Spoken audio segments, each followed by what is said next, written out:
Ya, berawal dari Sumpah Pemuda tahun 1928 silam, generasi muda telah menjadi motor penggerak pembangunan Indonesia.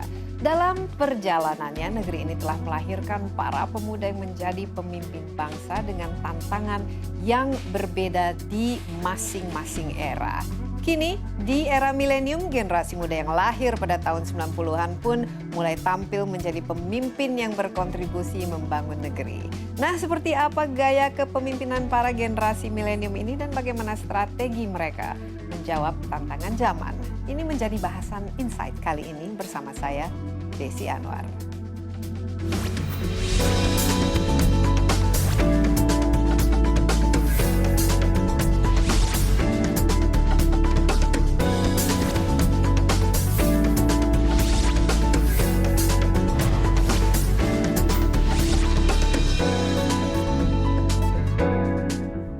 Pemuda yang berkualitas dan berdaya saing berpotensi menjadi pemimpin dalam berbagai sektor. Kontribusi pemuda dalam pembangunan akan menentukan masa depan suatu bangsa. Sebenarnya sekarang keadaan udah lebih enak ya dengan kemajuan teknologi gitu. Kita sebagai musisi bisa mempromosikan diri kita lebih viral lagi, dan kita juga bisa mendapatkan sumber inspirasi lebih mudah lagi dengan era digital yang sekarang terus berkembang. Tapi mungkin tantangannya untuk seorang musisi dalam segi penjualan fisik sekarang mungkin emang udah lebih berkurang ketimbang dulu. Belajar tertib sih, mentaati peraturan dalam segala hal.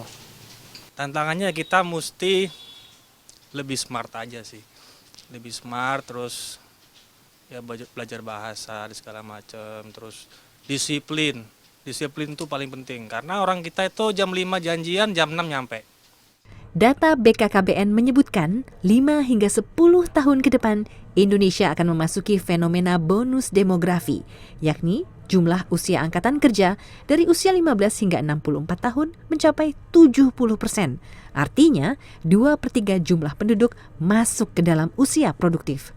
Diperkirakan di tahun 2045, pertumbuhan penduduk produktif Indonesia akan mencapai generasi emas. Mereka inilah yang saat ini sedang duduk di sekolah dasar. Mereka pula lah yang nantinya menggerakkan perekonomian negara.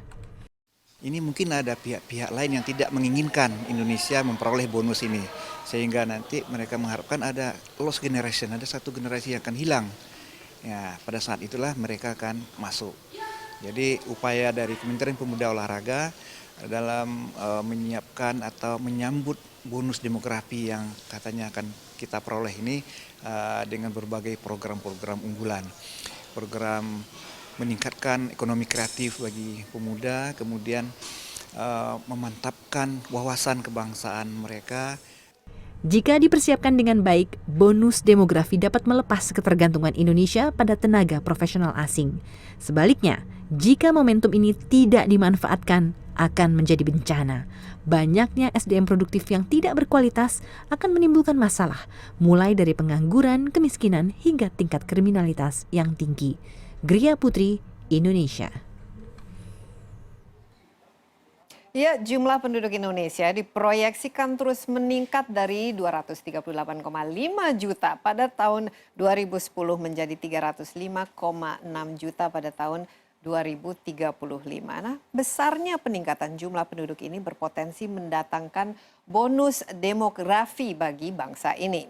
Bonus demografi membuat jumlah penduduk usia produktif yang berpotensi menggerakkan ekonomi Indonesia itu menjadi semakin banyak.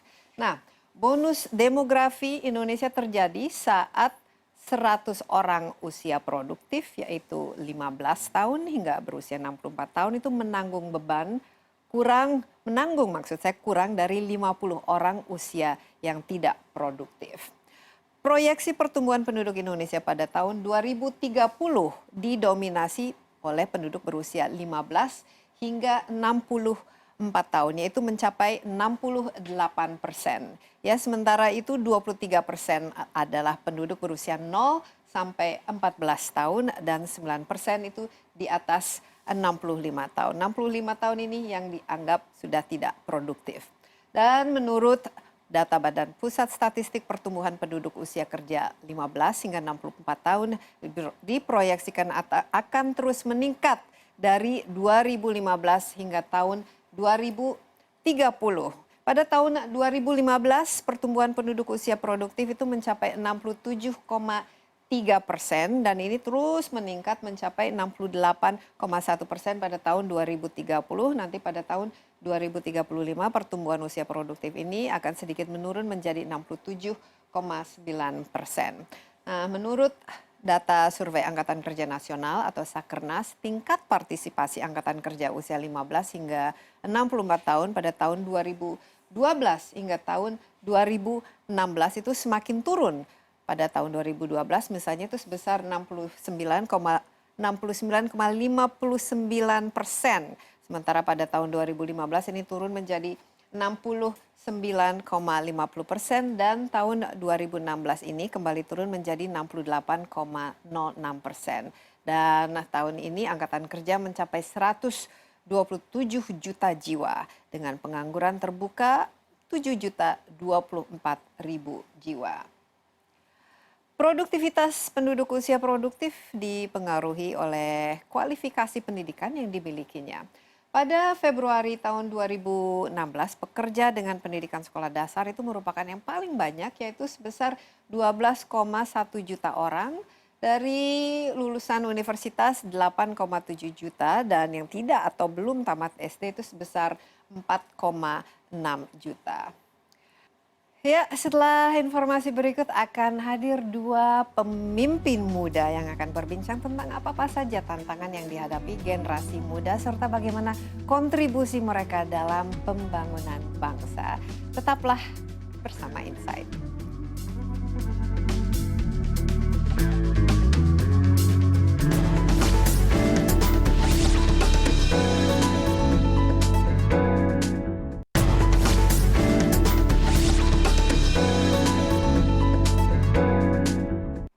Iya, masih dalam Insight dan episode kita kali ini masih mengenai Sumpah Pemuda. Kita fokus kepada semangat anak-anak muda zaman sekarang.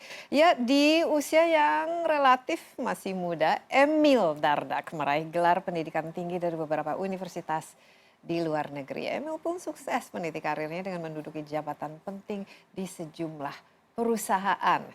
Emil Elestianto Dardak mengawali prestasinya dengan menempuh pendidikan tinggi di sejumlah negara yang meraih gelar doktor di bidang ekonomi dari Ritsumeikan Asia Pacific University di Jepang pada usia yang sangat muda. Dan pada tahun 2015 ia juga meraih gelar master dari Said Business School Universitas Oxford di Inggris sebelum terpilih sebagai Bupati Trenggalek.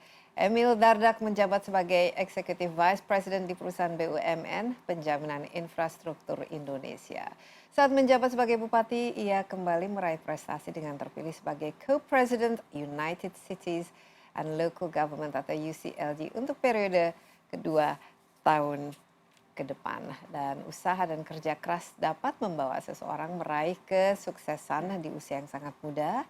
Pendidikan tentu saja memiliki peran penting dalam mengembangkan potensi dan menunjukkan jati diri. Nah, bagaimana generasi muda dapat berdaya, saing, dan tampil menjadi pemimpin?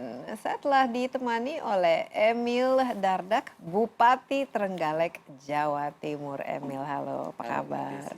Senang sekali bertemu dengan Anda. Ini jarang kita ketemu. Senang bisa berada di sini juga. Bupati. Studionya keren.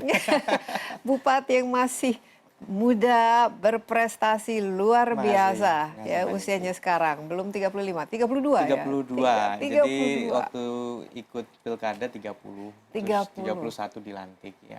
Wow, ini adalah wajah bukan pemimpin masa depan, tapi sudah pemimpin sekarang, sudah menjadi Bupati Trenggalek. Nah, Emil, sekarang kita sempat berbincang sebelum kita memulai program ini. Anda baru saja kembali dari Bogota dan juga di Quito, di Ekuador, memberikan speech katanya pada Habitat Tree. Ini merupakan suatu prestasi yang luar biasa karena event ini sekali dalam 20 tahun dan di depan kalangan internasional. Kira-kira bagaimana waktu itu perasaannya, pesan apa saja yang disampaikan dan apa yang dibawa Jadi tentang begini, Trenggalek? pertama tentunya Trenggalek itu sendiri di Indonesia aja banyak yang belum Iya. kenal sebenarnya gitu. Tapi I believe bahwa ini adalah clean sheet of paper dan you are limited only to your imagination and only on your dreams as to what you can do with it gitu. Dan saya percaya bahwa sebenarnya di dunia ini mereka sangat interested melihat bagaimana local region itu bisa realize their truest potential gitu. Iya. Tapi ngomong-ngomong mereka tahu Indonesia di mana dan Kalau apalagi Indonesia relatif Trenggalek. tahu, tapi Nah, hari ini Trenggalek kan ini- yang mereka kenal kan pasti kalau nggak Jakarta, Bali. akhir-akhir ini hanya Surabaya Iya. yang memang menjadi tuan rumah dari Preparation Committee UN Habitat. Nah, saya memang originally tidak di plan untuk masuk di dalam 40 kepala daerah itu. Tetapi pada saat di Bogota, kebetulan saya sebagai co-presiden UCLJ Asia Pacific Iya. ya, itu mendapat kesempatan untuk presentasi dan juga ikut dialog policy dialog gitu. Dan ternyata dari UN Habitatnya menganggap loh kok ini ada orang yang punya policies. Jadi saya cerita mengenai kebijakan saya selama di Trenggalek dan juga vision saya untuk kedepannya. Misalnya terkait urban governance, terkait rural-urban linkage. Jadi bagaimana kita jangan fokus hanya ke pembangunan kota, tapi linkage-nya dengan desa. Dan policy yang sudah dilaksanakan, terus mereka bilang, kalau kita minta, jadi di hari yang sama, jadi saya hadir tadinya hanya sebagai observer, tiba-tiba, can Jadi you keynote speak? speaker, jadi Can you keynote also speaker, speak, be part of it gitu, terus saya cuma punya waktu berapa? Well, maybe 20 minutes to prepare a 2-minute speech. Kalau waktu kita unlimited malah nggak apa-apa. Tapi kalau cuma 2 menit di sebuah sidang yang akan mencetak sejarah 20 tahun ke depan dihadiri Sekjen PBB dan all the top leaders in the world, ya you have to write your speech well. Dan sambutannya bagaimana? Alhamdulillah ternyata setelah itu saya ini ya belak-belakan sedikit ya. Jadi kayak selebriti lokal gitu. Karena apa? Di Quito itu semua ada 36.000 delegates gitu. Nah tiba-tiba saya jalan ke restoran, saya jalan kemana. Terus, Emil dari Trenggalek. I was impressed by your speech. It was very inspiring and we would like to work with you. Ada yang dari WWF Europe, ada yang dari Trust Fund yang akan set up investment fund untuk urban infrastructure. Unlimited dan ya kita lagi makan di restoran, tahu-tahu ada yang datang, lagi di park ada yang datang dan I think saya bersyukur bahwa ternyata Indonesia justru menjadi salah satu negara yang diminati dan mudah-mudahan bermanfaat juga untuk Trenggalek karena akhirnya nama Trenggalek setidaknya itu naik daun ya. Di Ekuador sudah dikenal. Tapi kalau memang pemimpinnya wajahnya yang mewakili Indonesia seperti ini mau tidak mau ini kan tergantung dari bagaimana kita mencitrakan diri kita itu sendiri, mengkomunikasikan, mempromosikan dan mungkin ini selama ini kita kurang begitu baik ya dalam khususnya dalam panggung internasional ini. Tapi Anda sendiri, saya lihat ini kan anak-anak muda sekarang milenial, ya katanya milenial kan punya ciri khas yang tapi tertarik untuk menjadi seorang pemimpin pemerintah lokal. Nah ini sesuatu yang menurut saya kan luar biasa, apalagi biasanya mereka maunya yaitu IT startup atau kerja di bank atau jadi lawyer dan lain sebagainya. Apa kira-kira dengan latar belakang yang Emil miliki mau apalagi kembali ke mungkin ke desa atau tempat asal? Iya itu yang paling penting ke desa soalnya. Jadi ada dua, kalau kemarin take away dari rangkaian kegiatan di Bogota dan di Quito di mana World Mayors Assembly atau World Local Government and Regional Leaders Assembly dihadiri langsung oleh Sekjen PBB Ban Ki-moon bahwa local government selama 20 tahun terakhir perkembangan besar adalah peran otonomi dan desentralisasi serta demokrasi di tingkat lokal memberikan mandat yang luar biasa kepada pemimpin daerah. Artinya most of the well-being of the citizen itu justru ada di tangan pemerintah daerah. They know who they elect dan mereka berharap banyak. Apalagi Indonesia sekarang dengan demokrasi dan otonomi daerahnya sudah lumayan bagus. Dan kita melihat ya presiden kita sekarang sebagai contoh kan dia langsung benar-benar dari kepala daerah tingkat 2 gitu dan most of his career justru di situ. Kemudian dia has a brief successful run di gubernur kemudian langsung jadi presiden. Nah tentunya bukan itu cita-cita kita. Saya nggak cita-cita ke sana. Tapi biasanya memang harus. Tapi maksud saya bahwa memang ada renewed interest dari masyarakat terhadap local government leaders. Disitulah saya kemudian dipanggil oleh masyarakat dan tokoh politik di Trenggalek. Kamu pulang ke Trenggalek sebagai keturunan Trenggalek. Saya nggak lahir di sana, tapi ayah saya lahir dan besar di sana. Coba ke sini, mungkin Trenggalek bisa maju seperti daerah-daerah lain. Dan saya mikir oke, ke desa, what do I have gitu ya. Saya lihat, tapi setelah saya pergi ke sana, ternyata saya sadar bahwa ini bukan hanya soal being smart, being intellectual, tapi it's about dedication to the society.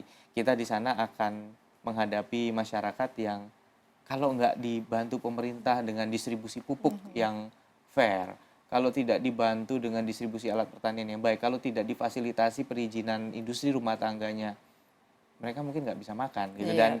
Dan di situ saya sadar bahwa ternyata saya diberi kesempatan oleh Allah pada usia ini gitu ya, dengan karir yang sebenarnya sudah lebih dari 10 tahun di corporate.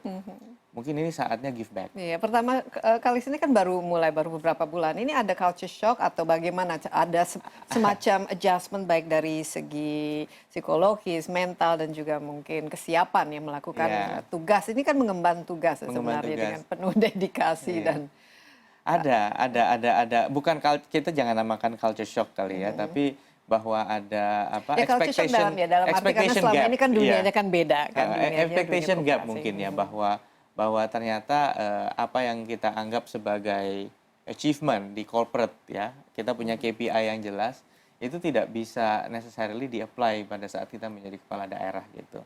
Hal-hal yang sifatnya emosional seperti mendatangi acara-acara lokal, seperti misalnya ada pengajian atau ada pernikahan, itu justru itu punya value-nya impact mungkin penting yang ya. profound terhadap masyarakat. Tapi kalau diukur gitu, can you list this as an achievement? No, gitu kan. Kalau kita ngomong achievement kan adalah economic achievement. Ya, yang bisa diukur lah, yang ada angka-angkanya. Tapi apalagi sebagai seorang kepala daerah baru yang ingin menerapkan sistem baru, saya perlu waktu yang luar biasa besar untuk mereview semua dokumen, semua peraturan-peraturan bupati, SOP, rencana pembangunan yang ternyata memang selama ini seperti ya sudahlah, apa yang muncul dari bawah direview dikit tanda tangan. Saya nggak seperti itu. Yeah. Saya sebagai orang yang dulu membantu Bappenas, membantu Menko Perekonomian, saya ingin tahu detail, dan disitulah saya biasanya merombak apa yang ada. Nah, tapi how do you do that di saat masyarakat juga ingin kita hadir di tengah-tengah mereka. Nah, inilah yang memang sempat menjadi challenge, ada menimbulkan kalau bahasa anak mudanya galau. Yeah. Karena galaunya karena gimana nih, kalau saya nggak spend time, invest waktu untuk ngurusin ini, nanti saya kerjaannya lebih berantakan lagi. Tapi kalau saya nggak turun ke bawah, masyarakat juga kecewa. Nah, maintaining balance ini di mana it's not all about intellectual pursuit, tapi ini juga tapi mencari masalah keseimbangannya bahwa ya. kita harus bisa dapat sense of satisfaction dari sekedar melihat senyum orang yang kita datengin, dan itu memberikan dimensi dan wisdom yang berbeda lah buat kita. Iya, kita break sebentar. Emil, luar biasa. Ini saya saja terinspirasi ya. Ini mau sekali memiliki bupati seperti Anda yang cerdas dan juga mungkin learning curve-nya justru karena Anda juga memiliki pengalaman yang cukup luas, itu bisa jauh lebih cepat ya belajar ilmu-ilmu baru itu. Ya, setelah informasi berikut ini kita akan lanjutkan perbincangan bersama Emil Dardak. Tetaplah bersama Insight.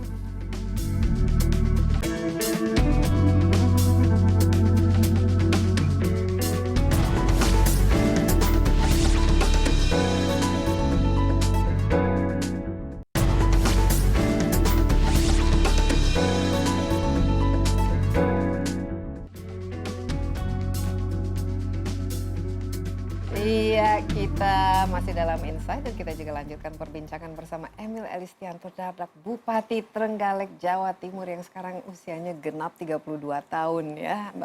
Dengan pendidikan yang sebenarnya selama ini ya sudah banyak di luar negeri, ya berkecimpung di dunia korporasi dan lain sebagainya, akhirnya menjadi Bupati di Trenggalek. Dan tadi kita sudah mendengarkan sedikit tantangan, ada expectation gap, itu pasti ya. Tapi Emil sendiri ya, ini setelah beberapa bulan ini adjustment keseimbangan sudah mulai ditemukan ya. Sudah mulai dapat. Sudah mulai dapat. Gini juga yang paling berdampak di dalam politik itu adalah ya suddenly kita tuh jadi scrutiny ya, discrutinize semua orang gitu, dan nggak selamanya apa yang kita lakukan itu mendapat pandangan yang baik gitu. Apalagi sekarang dengan banyaknya sosial media, orang bisa menggunakan itu juga bisa secara negatif maupun positif ya. Iya, dan sosial media itu kan akses informasi yang luar biasa ya. Jadi kadang-kadang juga belum tentu berdasarkan informasi yang berimbang gitu. Tapi opini sangat gampang dibentuk dan informasi sangat gampang menyebar dan masuk gitu. Jadi harus kuat mental menjadi kepala daerah. Kalau kritik terlalu kita ikuti, akhirnya kita menjadi seseorang yang tidak punya prinsipal. Itu juga bahaya gitu. Artinya selalu gampang goyang, tapi manakala kita terlalu kebal terhadap kritik juga bahaya karena kita bukan lagi menjadi pemimpin yang aspiratif. Iya, dan tidak efektif juga. Jadi akhirnya. kalau orang bilang solusinya adalah cuekin aja, bahaya juga. Karena apa loh? Where is the democracy di situ kan? Tapi begitu diikutin ya bahasa anak mudanya lagi-lagi makan hati, ya kan gitu ya. Jadi ini memang jadi pemimpin itu benar-benar harus punya mental yang kuat dan saya senang juga bisa ada di UCLG ketemu dengan mayor lain gitu, kita tukar pikiran ya. Bahkan dengan Bu Risma juga di Kolombia kita ngobrol panjang dengan beberapa mayor dari negara lain seperti Filipina atau Korea dan ya mereka juga saya bilang saya sekarang lebih ingin mendapat bad comment aja deh gitu. Karena kalau kita dapat good comment and we like it dan kita berharap terus gitu. Sedangkan itu belum tentu datang gitu. Jadi tapi dia bilang ya jangan gitu juga, jangan ngikutin bad comment juga. Jadi saya bilang ya udahlah ini my adjustment mechanism sebagai newcomer saya bilang gitu. Tapi Emil kalau kita tadi bicara mengenai kepemimpinannya, tapi gaya kepemimpinan ini kan selama ini dengan backgroundnya apalagi di korporasi yang tadi disebutkan bahwa ya performance itu ada ukurannya dengan jelas. Nah sekarang menjadi pemimpin daerah, ini kira-kira apa yang harus perbedaan utama terhadap gaya kepemimpinan dari Anda itu sendiri dan arti dari yang kita sebut kekuasaan. Biasanya kan orang jadi pemimpin pemerintahan daerah itu karena ada aspek kekuasaan di situ, aspek ingin ya mudah-mudahan karena idealisme yang saya lihat mungkin karena Emil lebih ke idealismenya. Tapi power ini, kekuasaan ini kan juga sesuatu yang menjadi ya bisa jadi bumerang juga nanti. Seorang kepala daerah itu menjadi pemimpin dua hal sebenarnya. Pemimpin birokrasi dan pemimpin masyarakat. Nah, sebagai pemimpin birokrasi, dia harus punya kemampuan untuk menggerakkan seluruh elemen birokrasi itu untuk bisa achieve target kinerja tadi itu yang memang ukurannya juga tentunya ada yang jelas, ada yang juga tidak terlalu spesifik. Nah, misalnya ya tentunya pada akhirnya well-being masyarakat. Nanti sekarang mulai muncul indeks happiness lah segala macam. Kita selalu muncul. Tapi dan intinya ada personal touch juga yang harus hadir di tengah mereka. Ini di birokrasi. Tapi di pemimpin masyarakat inilah yang sebenarnya paling penting. Bagaimana kepemimpinan kita ini menggerakkan masyarakat. Makanya tentunya role model sebagai seorang teladan, kemudian juga kehadiran merakyat dan segala macam itu jangan dilihat memang sebagai pencitraan gitu. Saat banjir misalnya. Terus saya harus ada di lokasi untuk bisa bersama. Sebenarnya apa sih yang bisa saya lakukan sebagai kepala daerah pada saat banjir kan gitu. Yang kita butuhkan alat berat bukan kepala daerah. Tapi kehadiran kita di sana menunjukkan bahwa pemerintah itu ada. Baru alat berat itu hadir, menyusul, tetapi kehadiran kita sudah memenangkan separuh dari pertarungan masyarakat dalam menghadapi bencana.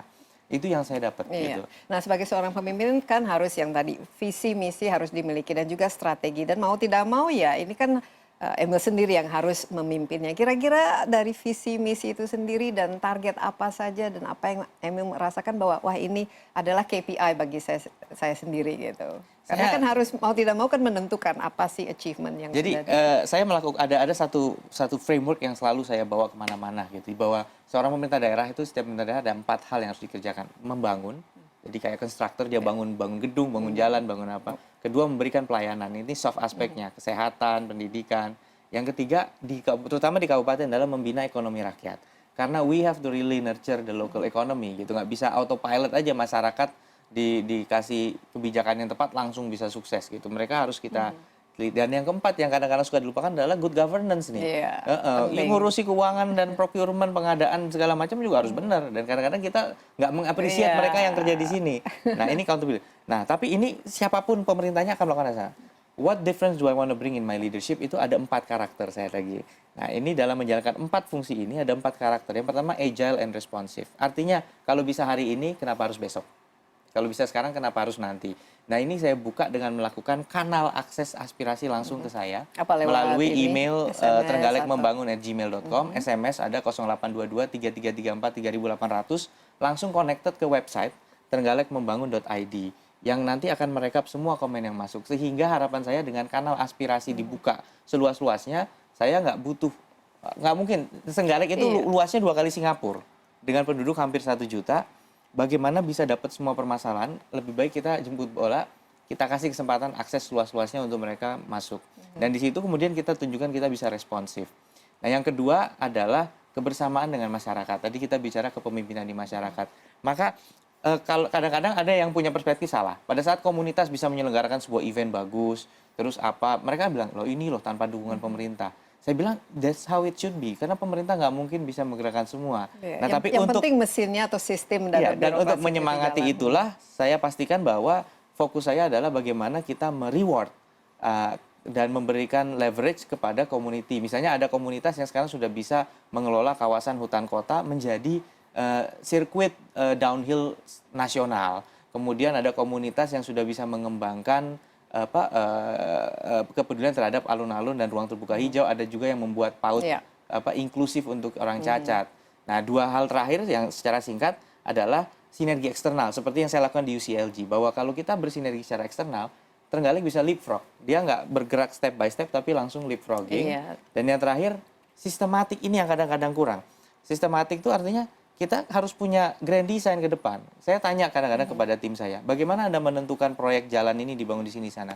Tergantung proposal. Saya bilang, kok proposal? Anda harus punya grand design. Katakanlah 70% dari budget kita itu harus menuju ke 5 years plan. Kita mau mengembangkan pusat ekonomi baru, mau meningkatkan kelancaran antar kecamatan. Nah, baru mungkin 30% sifatnya yang populis misalnya, berdasarkan proposal dari masyarakat. Karena kalau enggak, kita hanya sekedar Iya. pingpong aja, bukan Nanti juga membawa Trenggalek clear berapa step ke depan dalam 5 tahun untuk bisa menuju ke positioning yang kita harapkan. Jadi luar biasa ini, visinya jelas, misinya, strateginya dan lain sebagainya. Tapi ini kan ada faktor usia muda juga ya, yang saya lihat dan semangatnya, energinya, dan ini sangat inspiratif bagi teman-teman milenial yang seharusnya lebih banyak ya, yang mereka yang bisa menjadi dan harusnya menjadi Saya yakin pemimpin-pemimpin. banyak, Ya, ini Anda sudah melihat itu, semakin banyak anak-anak milenial khususnya kan mereka dianggap bahwa attention span-nya terlalu pendek, tidak terlalu Gini, yang paling caring. penting pertama dari seorang anak muda itu selalu dianggap pertama tidak konsisten, tidak wise, dan kemudian juga tidak terlalu care. Nah, Iya, dan cepat bosen ya. ini yang wall yang harus kita break gitu ya, bahwa anak muda itu care, anak muda itu wise. Now, the best wisdom is to know your limit. Ya, jadi kalau kita merasa lebih hebat dari orang kayak saya misalnya, saya yakin bahwa orang-orang tuh punya strength-nya sendiri-sendiri. Makanya saya selalu bilang bukan ini bagus, ini jelek, tapi di dalam birokrasi saya the right man on the right place. Iya, Nah, dan- mudah-mudahan dengan attitude yang kondusif untuk learners attitude, maka anak muda itu bisa menjadi kekuatan. Bukan arrogance yang keluar, bukan arogansi, Iya. tapi justru passion untuk berani mencoba sesuatu yang baru, tapi juga punya willingness to listen to advice.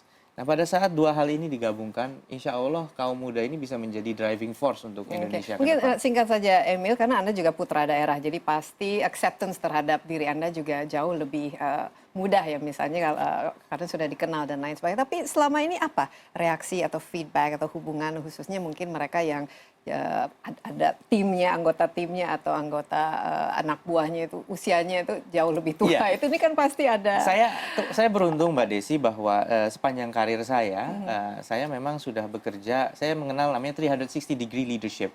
Leadership bukan karena jabatan, tapi leadership is how much you devote yourself to a particular goal. Nah, pada saat kita tunjukkan bahwa we work very hard to achieve that goal and we bring people together, maka mau orang itu seusia kakek saya, kita bukan bosi, tapi kita mengajak orang dengan menggugah, Iya. bukan dengan menyuruh. Nah, inilah yang kemudian akan membuat semua orang mau bergerak on the same direction. Iya. Not a manager, but a leader. Nah, Iya. And you earn their respect. ya, you have to, nah ini have to kata-katanya earn ini their Mbak Desi, respect, saya senang kata tadi. Di Indonesia apa sih kosakata yang mengatakan earn itu tadi? Karena inilah yang penting untuk merevolusi mental bangsa ini sebenarnya. You cannot get something that you don't earn. Nah, kata-kata earn itu yang ingin saya tanamkan Iya. di masyarakat saya.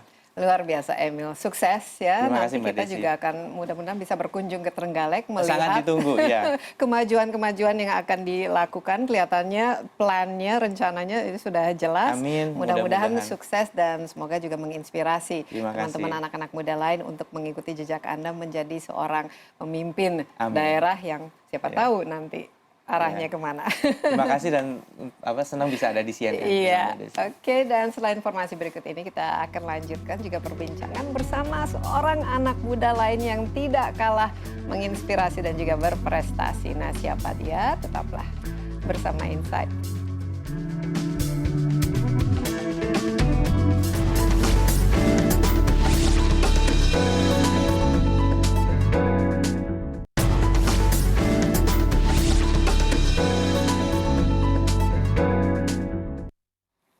Ya, masih dalam Insight dan kita dalam semangat Sumpah Pemuda dan menampilkan anak-anak muda yang berprestasi dan inspiratif. Ada Mas Belva Shahdevara membuka pintu suksesnya melalui pendidikan. Gelar Dual Degree Master dari 2 universitas terbaik di dunia pun diraihnya. Berangkat dari ide untuk memberikan ruang bagi mereka yang membutuhkan pendidikan, Belva pun mendirikan ruangguru.com. Belva meraih gelar sarjana bidang bisnis dan ilmu komputer dari Nanyang Technology University NTU di Singapura dan kemudian gelar Master of Business Administration dari Stanford University dan Master of Public Administration dari Harvard University pada tahun 2016 di Amerika Serikat. Belva meniti karirnya dengan menjadi analis dan konsultan pada perusahaan multinasional dan juga sempat bekerja di unit kerja Presiden bidang pengawasan dan pengendalian pembangunan UKP 4. Dan Belva kemudian mendirikan ruangguru.com pada tahun 2014 dan menjadi CEO-nya hingga kini. Halo Belva, Halo, apa Mbak kabar? Desi. Kita juga pernah menghadirkan kolega Belva di sini, Iman, yang salah satu founder dari ruangguru.com ini. Dan Belva masih sangat muda tapi pengalamannya sudah luar biasa, pendidikannya sudah tinggi dan sekarang menjalankan startup yang sudah memasuki tahun keberapa sekarang? Tahun ketiga ya? Sekarang sudah tahun kedua, tahun kedua. Iya, dua lebih berapa bulan lah gitu. Iya, dan ini sangat menarik karena ruangguru.com ini membantu lah istilahnya untuk memperbaiki sistem pendidikan di Indonesia yang sangat kita butuhkan, khususnya dengan memperbaiki kualitas guru dan juga mempertemukan ya kebutuhan guru dan muridnya. Mungkin bisa cerita sedikit ya. Sedikit. Kenapa akhirnya memilih untuk mengikuti startup dan juga fokus kepada pendidikan? Iya, jadi awalnya saya dan Iman adalah partner saya di ruangguru.com.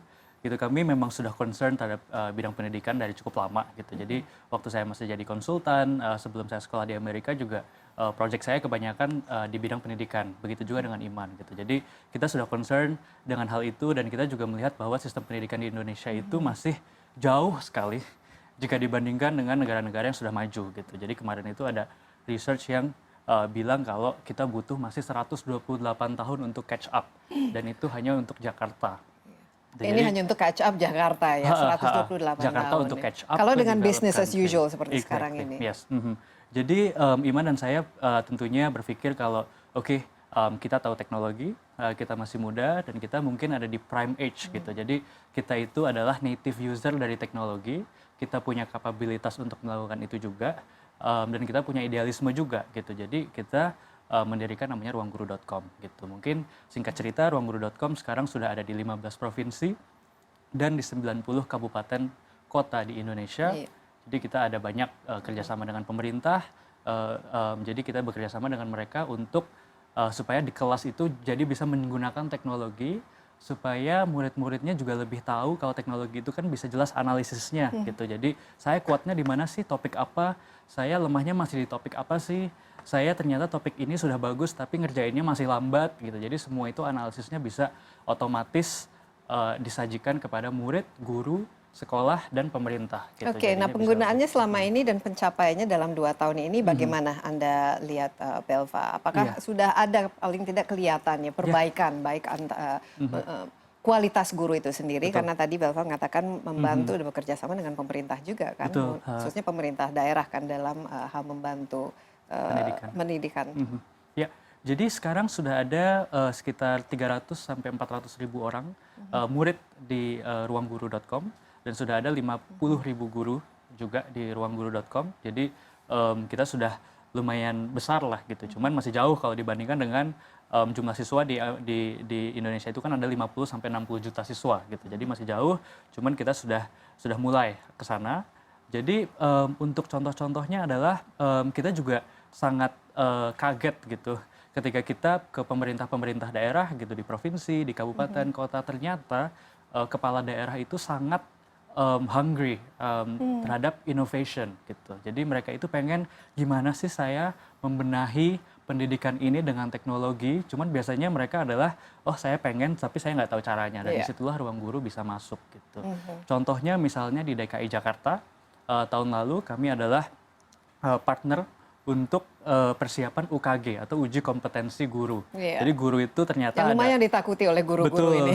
Guru itu ternyata ada UN-nya juga gitu. Jadi mereka ada ujiannya dan nanti dan lebih pentingnya adalah ujiannya ini nanti nilainya itu berdampak pada insentif mereka atau tunjangan mereka gitu. Jadi mereka sangat wah gimana nih saya gitu ya. Jadi waktu itu kami adalah partner dari DKI Jakarta. Jadi guru waktu itu ada 6.000 guru.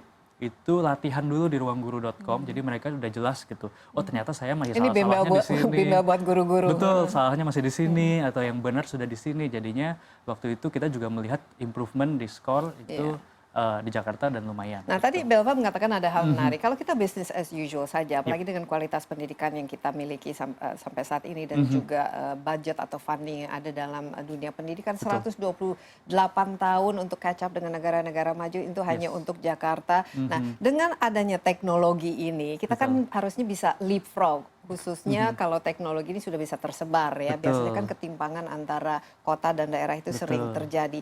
Kira-kira apa achievement yang ingin dicapai dan dalam kurun waktu berapa? Apalagi ini juga menyangkut mungkin tuntutan dari investor Anda yang ingin melihat ada kemajuan ya dalam startup ini menjadi sesuatu yang memang dibutuhkan. Iya.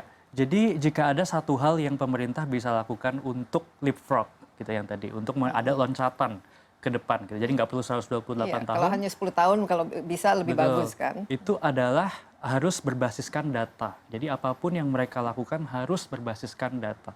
Jadi sekarang walaupun pendidikan itu 20% budgetnya gitu ya. Cuman kalau ternyata spendingnya itu random atau ad hoc gitu. Pelatihan guru di sini, pelatihan guru di sana. Cuman tidak itu semua terukur ya. Tidak terukur. Itu butuh 128 tahun gitu. Jadi kita harus berbasiskan data dan itu yang ruang guru coba hadirkan gitu. Jadi pemerintah saat ini bisa melihat data-data gurunya, muridnya, sekolahnya gitu. Jadi nanti ketika mereka mau intervensi itu sudah terukur dan sudah tertarget gitu. Jadi untuk kedepannya tadi mungkin jadi sekarang itu kita sudah di 15 provinsi dari 34 provinsi. Terjauh apa saja provinsi yang sudah mungkin kemarin kita baru minggu lalu baru di Sulawesi Utara. Gitu Sulawesi Utara jadi seluruh SMA dan SMK itu sudah setuju untuk memakai ruang guru sehingga datanya semua sudah bisa dikontrol dan dimonitor di tingkat Pemda. Gitu. Nah koneksi di sana seperti apa sekarang? Kan biasanya kalau kita semakin jauh ya dari pusat koneksi biasanya juga kurang bagus, tidak stabil dan lain sebagainya. Ya betul.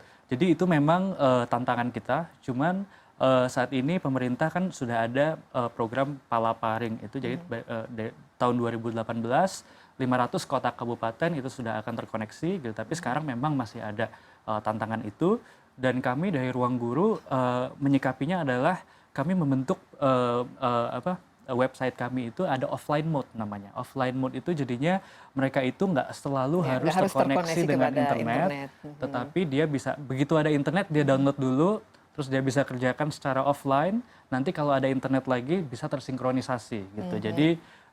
Jadi tidak perlu internet yang stabil secara terus-menerus. Yang penting ada pada saat download dan upload di terakhir. Gitu. Nah, dari bicara mengenai target itu sendiri, sekarang sudah di 15 provinsi. Targetnya akhir tahun inilah taruhlah atau mungkin tahun depan itu seberapa provinsi dan juga seberapa jumlah guru yang terkoneksi dan murid yang menggunakan ruangguru.com. Jadi tahun 2016 ini, akhir tahun 2016 target kita adalah 1 juta murid gitu. Dan sebenarnya kita kerjasama dengan pemerintah daerah ini hanya dalam 3 bulan yang lalu gitu. Jadi kita juga agak kaget juga 3 bulan ternyata bisa 15 dari 34 provinsi gitu. Jadi bukan bagus sekali ini berarti feedbacknya dari mereka antusiasmenya lumayan ya. Jadi bukan tidak mungkin bahwa tahun 2017 tahun depan itu kita sudah bekerja dengan seluruh provinsi di Indonesia Dan jadinya itu yang tadi saya bilang, dari 128 tahun, gimana caranya kita bisa dalam 10 tahun kita bisa sampai ke sana. Mungkin lebih gitu. kurang lagi, karena kalau Betul. palaparinya sudah mulai jalan tahun 2018 dan Betul. koneksinya sudah bagus, Betul. itu mudah-mudahan akan jauh lebih cepat ya kita leapfroggingnya, sehingga tidak terlalu ketinggalan. Kita istirahat sebentar dulu ya Belva, tapi kita akan lanjutkan perbincangan bersama Belva setelah informasi yang berikut ini.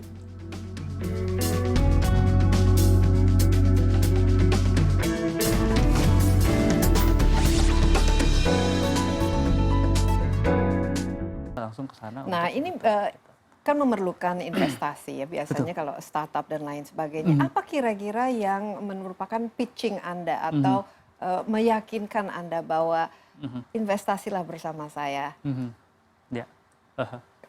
karena A, B, C, D, E, F, G. Oke. Apa yang Anda jual istilahnya? Betul. Jadi saya yang pertama kalau investor ketemu dengan anak muda itu pasti melihat credential dulu. Jadi pengalamannya seperti apa, dan ini di situ makanya pendidikan itu penting. Iya. Gitu. Karena biasanya masih muda, belum banyak Betul, pengalamannya ya. pendidikan itu penting. Misalnya ada pengalaman kerja 1 atau 2 tahun itu juga penting, gitu kan. Dan melihat timnya. Jadi bukan hanya saya, tapi tim yang saya bentuk itu seperti apa dan apakah skill-skillnya itu sudah cukup untuk membuat ini menjadi sukses, gitu. Itu yang pertama, tim. Terus yang kedua tentunya adalah melihat passion. Jadi mereka itu melihat bukan hanya saya ingin mendapatkan uang, saya ingin mendapatkan apa, tapi apakah orang ini adalah orang yang tepat dan satu-satunya orang yang mungkin bisa membuat make this happen. Ya, gitu. dan konsisten ya, Betul. tidak mungkin 1 tahun, 2 tahun terus langsung give up. Ya. Betul, ya. Anda sekarang baru 25 tahun ya kalau Iya. tidak. Masih 25 tahun lagi dari sekarang itu sebenarnya Anda masih dalam kategori ya, sampai kalau 40 dia masih dalam kategori muda. Bagaimana Anda melihat evolusi dari diri Anda sendiri dan kontribusi apalagi yang ingin dikembangkan? Oke. Kalau saya fokusnya tentunya ke ruangguru.com dulu, karena menurut saya ini it's a long term game. Ini bukan hanya 5 tahun, ini bahkan bisa sampai 10 tahun ke depan. Karena untuk membenahi pendidikan Indonesia itu banyak sekali PR-nya, karena kita ngomong ada SMA, kalau kita ngomong SMK itu beda lagi, kalau ngomong SMP itu beda lagi, SD beda lagi, belum masuk ke higher education gitu. Jadi memang masih sangat panjang gitu untuk Ruang Guru. Tentunya kita dengan ada perjanjian kerjasama dengan pemerintah tadi selama 2 tahun ke depan, mungkin selanjutnya adalah memperdalam kerjasama itu gitu. Jadi ke jenjang-jenjang yang lain, dan juga kami sebenarnya juga mempunyai mimpi untuk membuat perusahaan pendidikan dari Indonesia yang bisa ada di luar juga gitu. Jadi misalnya di Singapura, di Malaysia atau di Philippines gitu. Jadi kita itu punya pendidikan atau startup pendidikan, perusahaan pendidikan yang berkualitas, yang bisa sukses juga di Asia Tenggara. Saya setuju, pendidikan itu sangat penting, dan pendidikan itu yang bisa menghasilkan orang-orang yang berprestasi dan bermimpi besar seperti Anda dan Emil tadi saya lihat. Ya, jadi memang pendidikan ini sesuatu yang penting ya bagi anak-anak muda di Indonesia. Nah, kita bicara, saya mau berakhir ini kita dalam semangat ya, Sumpah Pemuda ya. Anda sendiri bagaimana arti kepemimpinan yang harus sekarang dimiliki oleh anak-anak muda khususnya di Indonesia, apalagi melihat ya dunia kan semakin global, tantangannya juga semakin berbeda, semakin beragam. Bagaimana ini untuk menjadi bagian dari pemecah masalah ya, bukan mengkontribusi ya terhadap masalah itu sendiri. Jadi menurut saya kepemimpinan itu sebenarnya ya mindset gitu. Jadi tidak perlu untuk memimpin itu saya harus punya startup, saya harus punya apa gitu. Tapi memang adalah apa sih misi hidup, apa sih, what is the problem that you're trying to solve in your life gitu. Jadi apa sih misi hidupnya gitu. Jadi menurut saya yang paling penting untuk bisa memimpin itu adalah temukan dulu apa itu gitu. What makes you tick, what makes you excited when you wake up gitu. Makanya saya setiap hari bangun, apa sih yang pengen saya lakukan di dalam hidup saya gitu. Jadi itu dulu, dan itu nggak melulu harus di bidang startup atau di bidang di pemerintahan atau apa gitu. Cuman dan itu bisa sesimpel saya ingin mempunyai keluarga yang baik dan semuanya, dan anak-anak yang sukses gitu misalnya. There's nothing wrong with that. Tapi intinya adalah itu semua harus intentional. Jadi harus apa sih passion saya, apa sih yang saya mau kontribusikan. Jadi tidak random, jadi tidak oportunis saja. Ada misalnya ada A, saya ikut A, B ikut B, C ikut C, tapi saya bisa Tapi ada mempunyai fokus ada ya. fokusnya. Sebenarnya Betul. semua orang kan memiliki itu kan. Ini kan potensi yang ada di diri semua orang masing-masing anak muda lah maupun tua juga sebenarnya masih memiliki, dan senang sekali melihat bahwa potensi itu dikenali, diidentifikasi dan akhirnya sesuatu dibangun karena adanya potensi dan keinginan kemauan itu sendiri. Luar biasa kalau ruangguru.com bisa membantu memajukan dan memperbaiki sistem pendidikan kita, meningkatkan kualitas guru dan juga murid, dan apalagi membuat kita catch up dalam waktu yang singkat dengan negara-negara yang lain, tidak membutuhkan 128 tahun ya. We don't have time. Dan kita bisa berterima kasih kepada teman-teman seperti Belva sudah melakukan sesuatu yang bisa membuat Indonesia lebih baik. Terima kasih. Terima kasih banyak sekali Mbak Desi. Belva, dan memang generasi milenium itu merupakan generasi yang akan mendominasi populasi bangsa ini sebagai hasil dari bonus demografi di Indonesia. Penduduk usia produktif yang melimpah berpotensi menjadi penggerak perekonomian bangsa. Nah, untuk meraih hal ini memang dibutuhkan peningkatan kualitas pendidikan, tapi tentu juga kesehatan serta daya saing generasi muda kita. Nah, pemerintah kita juga berperan penting ya untuk menciptakan peluang bagi produktivitas generasi muda, dan sebaliknya generasi muda juga yang tidak berkualitas justru akan menjadi beban negara dan menghambat pembangunan. Jadi pastikan ya setiap individu yang ada di negeri ini seharusnya menjadi seseorang yang berkualitas dan bisa berkontribusi. Ya, saksikan kembali Insight besok bersama saya Desi Anwar. Terima kasih, sampai jumpa dan bye-bye.